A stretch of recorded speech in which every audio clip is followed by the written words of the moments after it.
You've been in talent acquisition for so long, getting the right people into the right seats seems like a very easy phrase to say, not a very easy thing to do, right?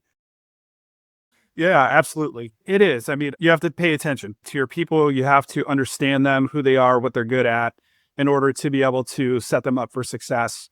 So I'll give you an example. There was a company I worked at. We had a person who was in customer success, and we noticed that every time that she had a client interaction, she automatically just started selling to them. She would ask really good discovery questions, identify pain, quantify that pain. And really, that was her natural talk track. So after we observed this behavior for a couple of months, we pulled her aside and we said, "Hey, have you ever thought about being in sales?" And she said to us, no, I couldn't be in sales. I'm not a salesperson. And we're like, "You're already doing it." I don't know if you noticed, but you're already doing the heavy lifting of the sales role. So we put her in that position. She was a little bit hesitant at first, but after a couple of months, getting her feet wet, she got super comfortable. And then inside of a year, she was one of the top salespeople in the entire region.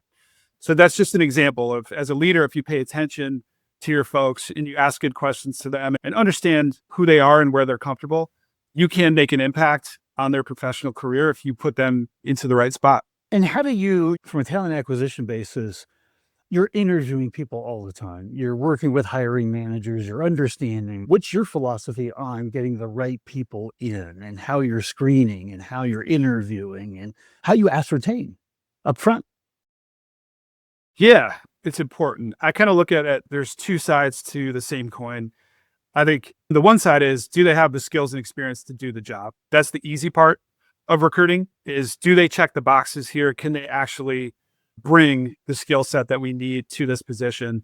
I think the thing that's more challenging is understanding whether or not they are a cultural fit for us.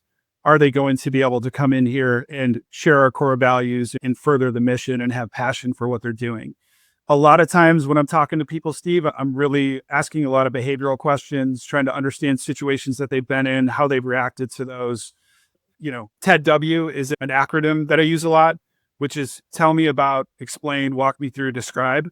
And I think those are, it's always kind of in my mind when I'm going through that. I want to understand the situations that this individual has been put in, how they've reacted, what their thought process is in the moment, and then try to understand how well that kind of fits in with what we do here at Maury and whether or not they would be a cultural fit based on that.